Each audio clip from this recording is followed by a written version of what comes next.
પ્રધાનમંત્રી મોદી ફરી એકવાર આવશે ગુજરાત। 11 મેના રોજ સોમનાથમાં સ્વામિનારાયણ પર્વ અને વડોદરા કાર્યક્રમમાં હાજરી આપશે। 11 મેના રોજ સોમનાથ મંદિરને થઈ રહ્યા છે 75 વર્ષ પૂર્ણ। એક્ઝિટ પોલ પ્રમાણે પશ્ચિમ બંગાળમાં ખેલશે કમળ। ભાજપને 152 બેઠકો મળવાનો અંદાજ, તો ટીએમસીને મળી શકે 137 બેઠકો, તો કોંગ્રેસને એક પણ બેઠક નથી મળી રહી।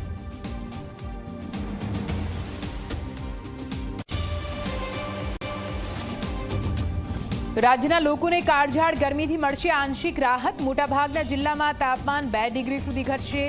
દરિયાકાંઠાના વિસ્તારોમાં 35 ડિગ્રી સુધી ગગડી શકે છે તાપમાનનો પારો। મહાનગરપાલિકાની ચૂંટણીમાં જીત બાદ હવે પદાધિકારીઓના નામની ચર્ચા તેજ। Mayor, deputy mayor, standing chairman સહિતના પદો માટે લોબિંગ શરૂ। અમદાવાદ, સુરત, વડોદરા સહિતના શહેરોમાં કોણ બને છે મેયર તેના પર સૌની નજર।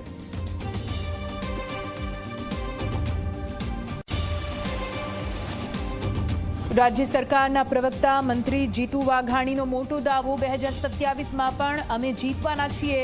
અમે સ્થાનિક સ્વરાજ્યની ચૂંટણીમાં પાયો નાખ્યો છે।